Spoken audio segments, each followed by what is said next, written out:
Eu vou começar esse vídeo aqui colocando um recado que o Flávio Bolsonaro de 2018 mandou para o Flávio Bolsonaro de 2021. Vamos assistir.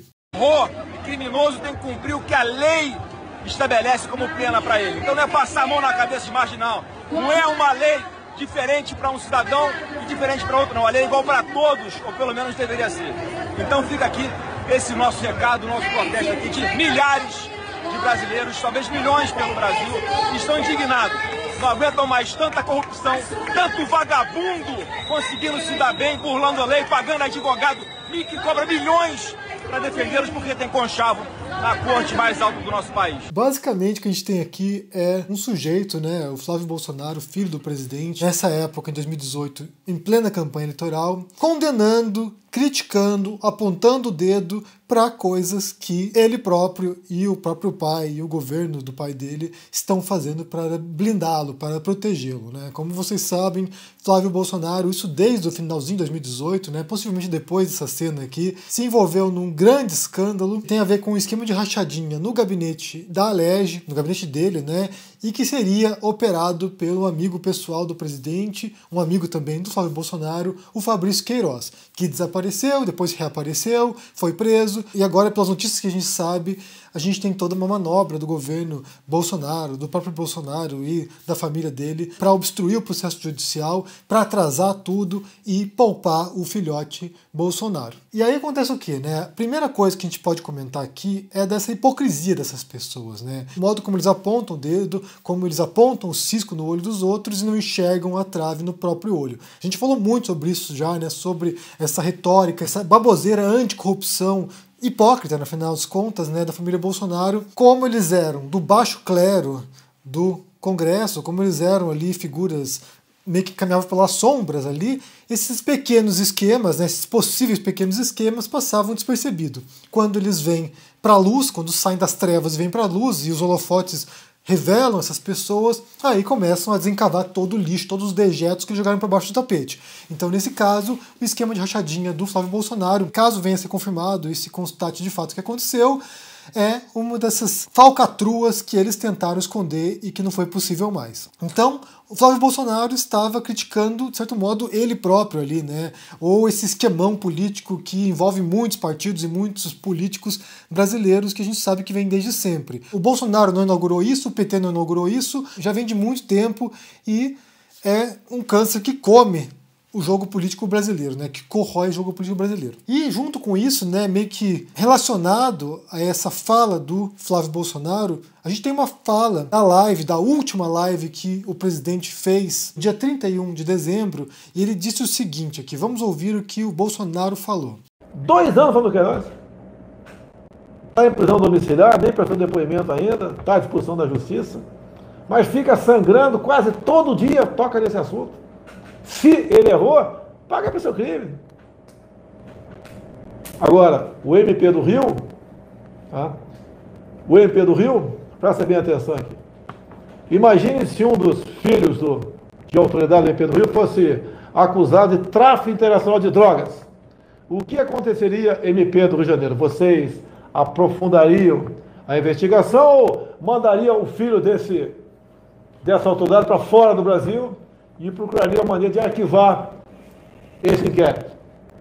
Então, um caso hipotético, deixar bem claro, um caso hipotético. Se fosse um filho de vocês, que está na cúpula do MP do Estado de Janeiro, acusado de tráfico internacional de drogas, né? Acusado pela Polícia Civil, esse caso seria apurado, deixo bem claro, caso hipotético, esse caso seria apurado, ou o filho de um de vocês providenciariam mandar para fora do Brasil para esfriar o caso e providenciaria arquivar esse processo. É um caso hipotético apenas, caso um filho de uma autoridade do Ministério Público do Rio de Janeiro fosse acusado, que entrasse no inquérito da Polícia Civil do Rio, e ali um delator tivesse falado que ele participava de tráfico internacional de drogas. Fica aí com a palavra as autoridades do Ministério Público do Rio de Janeiro, como eles procederiam nesse caso hipotético. Essa fala do Bolsonaro está diretamente ligada a esse escândalo do Flávio Bolsonaro. Então você tem aqui o presidente Bolsonaro criticando o Ministério Público do Rio de Janeiro por investigar o seu filho, e aqui ele dá a entender, hipoteticamente, que o filho de algum procurador do Ministério Público Federal pudesse estar envolvido num crime de tráfico internacional e que estariam acobertando o filho desse procurador, escondendo ele fora do país, e se o procurador faz isso, porque o Bolsonaro, hipoteticamente, não poderia fazer a mesma coisa com o filho dele, né? Tentar mascarar, tentar blindar o filho dele das investigações. Então, nessa fala do Bolsonaro, né, que é uma fala pavorosa também, umas falas bizarras, talvez umas mais bizarras que a gente vê do governo Bolsonaro, a gente vê, por um lado, um hipotético reconhecimento da culpa do Flávio Bolsonaro e uma hipotética acusação do Bolsonaro de que algum procurador estaria protegendo o filho de crimes. Tem um artigo que foi publicado hoje na Folha de São Paulo, escrito pelo Celso Rocha de Barros, com a manchete: Bolsonaro precisa explicar sua aparente tentativa de chantagem e intimidação contra o Ministério Público. Daí tem uma sublegenda aqui: nenhum presidente brasileiro até hoje fez algo parecido, no qual ele fala a gravidade da situação, né, como essa fala do Bolsonaro no dia 31 foi algo totalmente atípico. Não que o Bolsonaro seja atípico, ele é atípico, ele é assim uma aberração, mas foi mais atípico do que o normal. E aqui ele cita, né, eu vou ler aqui o trechinho de novo, né, só para vocês terem uma noção da gravidade da acusação agora sendo feita. Fala do Bolsonaro: agora o MP do Rio presta bem atenção aqui. Imagine se um dos filhos da autoridade do MP do Rio fosse acusado de tráfico internacional de drogas. O que aconteceria, MP do Rio de Janeiro? Vocês aprofundariam a investigação ou mandariam o filho dessa autoridade para fora do Brasil e procuraria uma maneira de arquivar esse inquérito? Um caso hipotético, falando de caso hipotético. Caso um filho de uma autoridade do Ministério Público do Rio de Janeiro entrasse no inquérito da Polícia do Rio e ali um delator tivesse falado que ele participava de tráfico internacional de drogas, fica com a palavra as autoridades do Ministério Público do Rio de Janeiro. E daí que o Celso comenta, né, que por um lado, se de fato é só hipotético o negócio, né, só assim, conjeturando que o Bolsonaro não tenha nenhuma evidência de que haja algum tipo de manobra do MP para encobrir o filho de algum procurador. Que se for hipotético, o que o Bolsonaro está fazendo é um crime de calúnia. Ele está atribuindo um crime ao Ministério Público, a procuradores do Ministério Público, à Polícia Civil. Então ele está caluniando agentes públicos, né? Ele está caluniando um órgão brasileiro aqui. Se, por outro lado, não for calúnia, ele não estiver atribuindo um falso crime sem conhecimento disso, se ele estiver falando aqui, e nesse caso, não hipoteticamente, mas concretamente, de algo que ele saiba, ele teve, segundo aqui o Celso, né, ele teve algum tipo de acesso ilegal a investigações da Polícia Civil ou do Ministério Público. Então, assim, ele teve acesso a algum tipo de documento que leva, né, que gera material que ele possa usar para chantagear o Ministério Público. Então, nesse segundo caso, não é uma calúnia, mas é uma chantagem. É um presidente da República, um chefe de Estado, um governante chantageando o Ministério Público do Rio de Janeiro para que esse órgão não investigue o próprio filho dele. E aqui é ainda mais grave, né? Se for um crime de calúnia, já é grave que um presidente faça isso, tente coagir, né? Tente intimidar um órgão como o Ministério Público. Se, por outro lado, for uma chantagem, ainda é mais grave, na verdade, né? É algo muito mais complicado.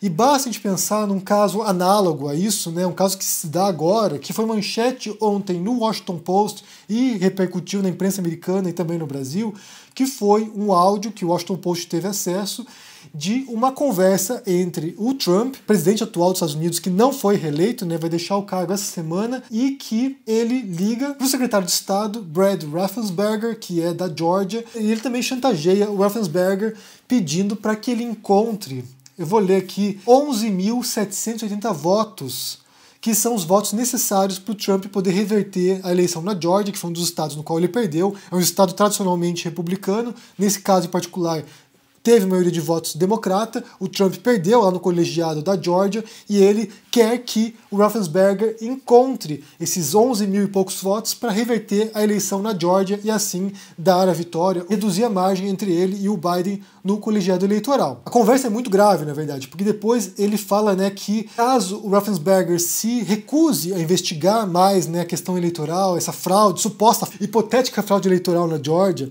que segundo o Trump ele tem evidência, mas ele não tem evidência nenhuma, se o Raffensperger se recusar a investigar essa suposta fraude, essa hipotética fraude eleitoral na Geórgia, que ele estaria cometendo um crime. Então você tem algo muito parecido com essa história do Bolsonaro junto com o Trump agora, né? O Trump falando aqui para o secretário de Estado para que altere o resultado eleitoral em um estado norte-americano. Estão todos horrorizados, só que, mais uma vez, entra numa questão judicial aqui, né? Numa questão se é possível indiciar criminalmente o presidente com base nessa evidência, com base nesse áudio, porque é um crime federal o que ele fez, né? Chantagear e intimidar e ameaçar também um funcionário público. Isso é um crime, mas é muito difícil comprovar a intenção por trás disso, né? Que o Trump soubesse que estava fazendo algo ilegal e tivesse a intenção de intimidar o Raffensperger. Mas para vocês verem como duas figuras aqui bastante parecidas e que chegam no poder com base num processo muito parecido também, como eles estão dispostos a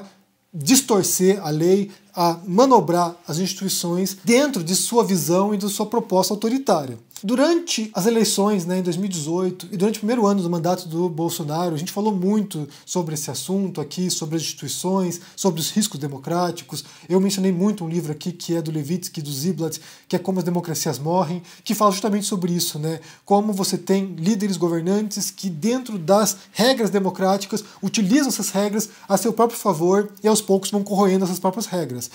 E aqui, para terminar esse vídeo, eu quero mencionar um artigo de hoje no jornal O Globo, do Fernando Gabeira. O artigo se chama Na Marca do Pênalti, e é um texto no qual o Gabeira, bem, ele apresenta aqui um cenário bastante assustador, assim como no vídeo de manhã, né, quando eu falei sobre o texto do Wilson Gomes, no qual ele falava, né, sobre os riscos que o Bolsonaro representava para a democracia e como ele era um incompetente. Você tem o Gabeira nessa mesma linha, né, nesses mesmos tons, retratando todo o estrago que o Bolsonaro fez no Brasil, não apenas em relação à pandemia, ao Covid, às mortes, mas também na questão ambiental, mas também em outros aspectos, que é uma devastação, né?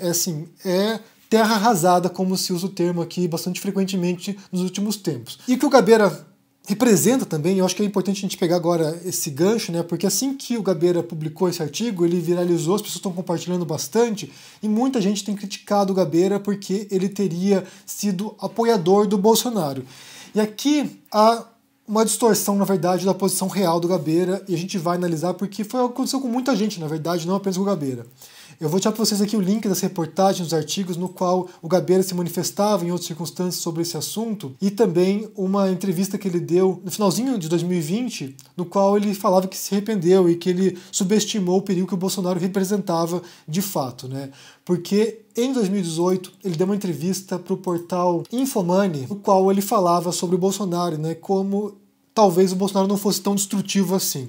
Então a manchete é: Fernando Gabeira, é necessário ter uma visão construtiva com Jair Bolsonaro.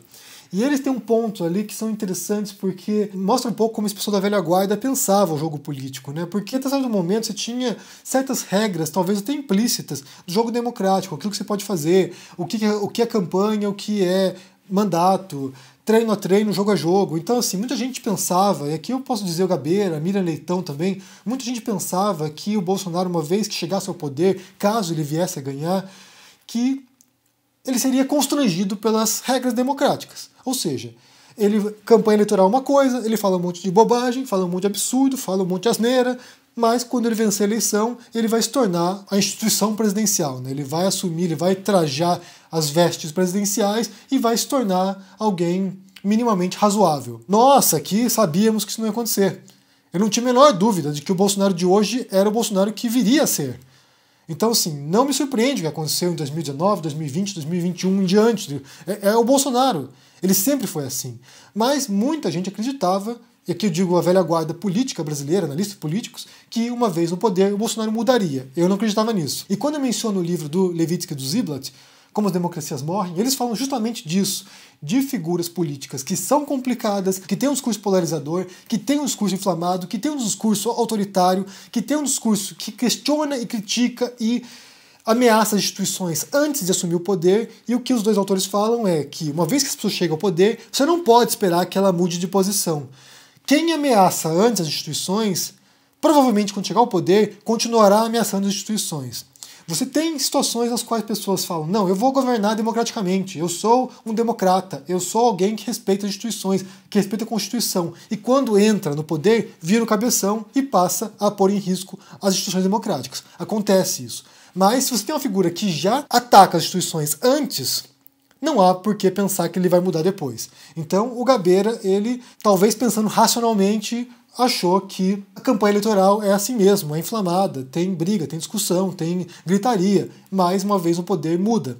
E eu não imaginava que isso fosse acontecer. Então, de fato, você teve, não apenas o Gabeira, mas muita gente que menosprezou os riscos. A imprensa tradicional brasileira menosprezou os riscos. Você tinha, por exemplo, Estadão fazendo aquela falsa equivalência, né?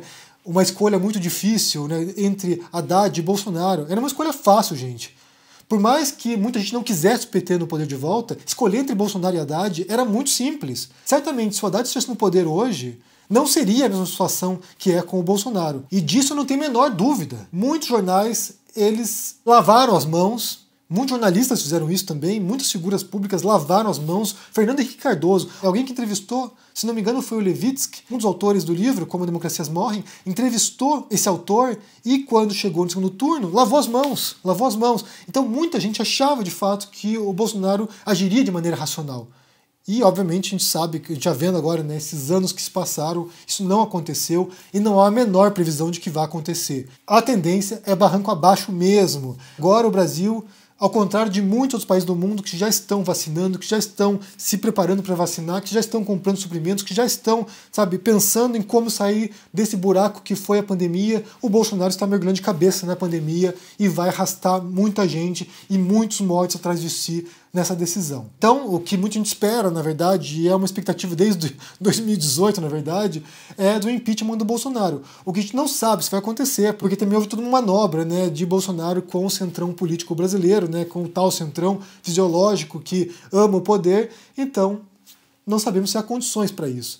Mas muita gente demorou para enxergar, de fato, qual era o cenário real. De como há, sim, figuras políticas como o Bolsonaro, que estão dispostos a pôr fogo em Roma e ver tudo arder. O Bolsonaro queria o caos e conseguiu isso. E eu vejo, na verdade, que há um prazer sádico do Bolsonaro ao ver tantas mortes na pandemia.